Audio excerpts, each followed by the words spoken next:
Como exemplo de radiação de polo elétrico, como aplicação daquelas equações que nós vimos no último vídeo, a gente pode considerar um sistema como descrito aqui. Eu tenho uma carga menos Q embaixo, uma carga mais Q em cima ao longo de uma linha que eu vou definir como o meu eixo Z. E essas cargas elas são oscilantes, né? Então eu tenho uma dependência temporal que eu vou colocar na forma de um Q0 cosseno de um ômega t. Com essa configuração, o que eu tenho de fato é um momento de dipolo na direção Z dependente do tempo. Então tem um P aqui, e aí eu vou ter um P de t que vai ser um P0 cosseno de ômega t na direção do eixo Z, com esse P0 então definido como sendo o produto da carga vezes a distância d, que eu estou considerando essa distância representada na figura. E aí nesse sistema eu vou aplicar as equações do vídeo anterior. Em particular, o potencial que nós obtivemos V foi escrito como 1 sobre 4 πε0 R unitário escalar P ponto avaliado em T menos R sobre C dividido por RC. Então, no nosso caso, isso se traduz imediatamente na equação. P ponto vai ser então um P0. R unitário escalar P, observe que eu tenho aqui o P ao longo do eixo Z. O R unitário é um vetor na direção do observador, que está lá longe, em R, mas esse aqui é o meu vetor R unitário. Então a projeção é feita pelo ângulo θ. Então eu vou ter aqui um cosseno de θ, né? O P ponto e o P são paralelos. Eu divido aqui por 4 πε0, né, que é isso, o R, que está aqui. Na derivada eu vou ter um menos ômega, vou colocar o C aqui embaixo, que vem daqui também. Então isso aqui já está tudo incorporado, o produto escalar. De resto eu tenho o resto da derivada, que é seno de ômega t, só que avaliado em t menos r sobre c, eu tenho isso aqui. Esse é o potencial V. Eu também aproveito para escrever o potencial A, que nós tínhamos obtido. O A é μ0 sobre 4π P ponto avaliado em T menos R sobre C sobre R. Né? Isso então me dá um potencial vetor A, que vai ser menos μ0 P0 ômega dividido por 4πr, né? Na derivada eu tenho esse menos ômega que aparece, e aí o cosseno vira seno, e ele é avaliado em t menos r sobre c, na direção K, que é a direção de P ponto. Né? Então esse fica sendo o meu potencial V, e aqui o potencial A.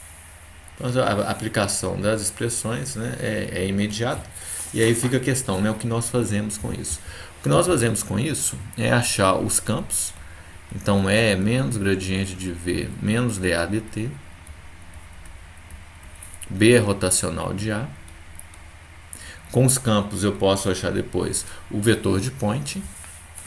Com o vetor de point eu acho a potência média. Com a potência média eu acho o comportamento angular da potência. Como a gente vai ver, é o objetivo final. Eu vou passar mais rapidamente sobre isso para não ficar fazendo só conta, mas lembrando que eu tenho aqui o V e o A expresso em coordenadas esféricas, e por isso eu uso o gradiente de V em coordenadas esféricas. O gradiente de V em coordenadas esféricas vai ser um dV dr na direção R.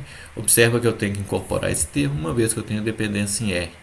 Eu tenho também dependência em θ, então eu tenho que ter, o termo que deriva em relação a θ tem que aparecer no meu gradiente. Ele vale dV dθ 1 sobre R na direção θ unitária. No entanto, o termo do gradiente que deriva em relação a φ eu não preciso incluir, porque eu não tenho dependência em φ no meu potencial. Tá? Então, fazendo essa conta e retendo apenas o termo mais importante, que é o termo que cai com 1 sobre R, então eu vou escrever aqui, né? Eu vou levar, quando eu fizer essa conta com o V e o A, eu vou ter termos que vão cair com 1 sobre R2, um termo, né? Que vai cair com 1 sobre R2, e um termo que vai ser o termo que vai estar na direção θ, e um termo que vai cair com 1 sobre R, que vai ser o termo que está na direção radial. Eu vou reter apenas esse termo. Tá? Então, o meu gradiente de V vai ser aproximado por um P0 ômega 2 dividido por 4π ε0 C2 cosseno de θ sobre R, né? Essa dependência que é a mais importante quando eu estiver lá no infinito, é que vai dar origem ao campo contribuição de radiação do campo. Ômega T menos R sobre C, fecha, isso na direção radial. Por outro lado, né, o dA dt, eu posso obter imediatamente daqui, né, é só fazer a derivada no tempo. Então, eu posso escrevê-lo como menos μ0 P0 ômega 2 dividido por 4πr, né? Tá vendo? Esses termos são todos que vão aparecer aqui. Quando eu fizer a derivada no tempo, tem um outro ômega que vai aparecer, por isso esse ômega 2. A derivada no tempo transforma o seno no cosseno, ômega t menos r sobre c. Em qual direção? Na direção k. Em coordenadas esféricas, esse k unitário pode ser escrito como um cosseno de θ na direção radial menos um seno de θ na direção θ. Esse aqui é o meu vetor k. Então é isso que eu tenho, e eu posso escrever finalmente o meu campo E, somando essas duas contribuições, né? Essas duas que eu estou aqui, invertendo o sinal em todas elas. Então eu posso escrever como menos μ0 P0 ômega 2 sobre 4π. Então como que eu faço isso, né? Eu tenho um C2 aqui que é 1 sobre μ0 ε0, né? Então ε0 corta e fica um μ0 em cima daqui, μ0 P0 ômega 0,2 μ0 P0 ômega 2, né? Que é o que eu tenho aqui, que é comum a esse termo aqui. 4π, então ε0 C2 já foi levado em conta. Aqui eu tenho 4π também. Sinal menos sinal menos aqui, né? Para fazer o menos gradiente de V. Aí notem o seguinte, né? Com isso, esse termo vai ficar idêntico a esse termo que eu tenho aqui na componente R. Olha, eu tenho cosseno de θ, eu tenho R. Esse fator eu já vi que é igual cosseno e cosseno. Então, esse aqui vai ficar sinal menos, esse sinal mais, e eles vão cortar. Então, esse termo corta com esse. Então, sobra esse, né? Então, esse termo vai ter um menos, essa coisa toda, que é menos com menos mais, com menos do menos de ADT vai ficar menos aqui. Esse fator que eu já coloquei, aí eu vou ter um seno de θ sobre R e o cosseno de ômega T menos R sobre C. Isso então na direção do θ unitário. Tá? Então esse é o meu campo E, que eu vou guardar. E aí eu determino o campo B, fazendo um rotacional de A. Aí novamente, né, eu faço o mesmo esquema, colocando o rotacional em coordenadas esféricas e vendo lá quais contribuições eu preciso reter.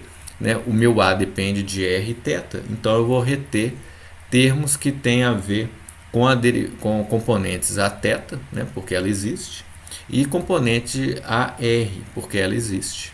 Então, na expressão em coordenadas esféricas isso aqui na direção φ, desculpa, de θ, isso tudo na direção φ. Se eu olhar a expressão do rotacional em coordenadas esféricas, eu vou ver que o que vai sobrar para mim é exatamente isso aqui. Então eu faço essa conta, aí eu vou colocar o resultado aqui, é similar ao que a gente fez antes.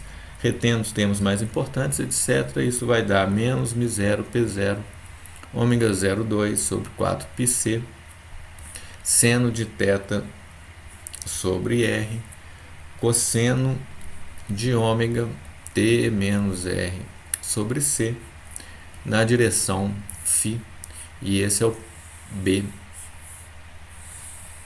que eu vou usar nas minhas contas. Então, a partir daqui, olha, eu calculei os potenciais, dos potenciais eu cheguei nos campos, né? E agora a reta final, que é calcular o vetor de point, né? Que vale, que pode ser escrito, né? Então, como 1 sobre μ0c E2 de radiação, né? Por que isso, né? Isso vem do fato de que eu tenho um B, né? Que em geral, né, eu posso escrever esse B em termos do E, né? Então eu ponho o B em termos do E, é um produto vetorial, R, V que é, e aí eu posso calcular o vetor de point através de um duplo produto vetorial que me dá o S em termos do E ao quadrado. Então esse vetor de point ele vai ser escrito como μ0 sobre C, P0, ômega 2, essas coisas todas vão ficar ao quadrado. Então vou colocar aqui seno de θ sobre R, cosseno de ômega T menos R sobre C, isso tudo aqui elevado ao quadrado, né? E esse é o vetor de point que vai ficar na direção do R unitário. Qual que é o valor médio disso aqui? O valor médio do vetor de point significa fazer uma média temporal do cosseno ao quadrado, né? Que é 1/2. Então isso aqui vai ficar μ0 sobre C, P02 elevado ao quadrado, ômega 4, dividido por 16 vezes 2, da média, 32 π2, seno de θ sobre R ao quadrado na direção R. Então, tendo o vetor de point, o que a gente vai fazer é descrever o comportamento angular da radiação. Então, como que a gente faz isso? Olha, essa aqui é uma parte importante. Então, olha, no P médio, que vai ser obtido a partir da integração desse S médio, eu consigo vislumbrar onde que eu vou pegar a minha quantidade de interesse. É só pensar o seguinte, né? Esse dA, né, quando eu tenho aqui um observador colocado na superfície de uma esfera, né, de raio R, esse dA vai ser um R2 de ômega na direção radial, né? Então vai ficar aqui um R unitário, R2 de ômega, e aqui eu faço o produto do vetor de point com isso. Então esse aqui é o meu P médio. E aí a quantidade que eu vou querer analisar vai ser o chamado dP de ômega. Ômega aqui é ômega aqui é o ângulo sólido, né? Então a área, né, dA é R2 de ômega, né? A integral de ômega é 4π, aí seria a área 4πr2. Então se eu faço um dP de ômega, eu estou posicionando o observador em diferentes ângulos sólidos aqui e estou vendo como que a energia por unidade de tempo vai atingi-lo. Então eu tenho um dP de ômega que é dado pelo S médio escalar R, R2. Então olha aqui, qual que é o resultado disso? Olha, R unitário escalar R unitário é 1, R2 corta com esse R2. Então esse dP de ômega na minha conta é proporcional a seno ao quadrado de θ. Então veja bem como significa, o que significa isso. Eu tenho um vetor momento de dipolo oscilando aqui no eixo Z, e aí eu tenho um certo θ aqui, ó. E como que eu descrevo a radiação? Ela é máxima quando θ é π sobre 2. Então π sobre 2 é aqui, ó, ela vai ser máxima aqui. Ela vai ser zero quando eu estiver no ângulo alinhado com o momento de dipolo, 0 grau ou 180. E vai ser máxima no π sobre 2 aqui e no menos π sobre 2 aqui. Então uma representação polar disso seria essa figura. Então se eu coloco o observador em vários pontos ao redor da carga, eu vou observar a emissão máxima de radiação quando eu estiver perpendicular à oscilação desse dipolo e zero na direção do dipolo. Então esse é o tipo de coisa que a gente quer obter, né? Quem é o dp de ômega? Como que caracteriza o comportamento angular da radiação?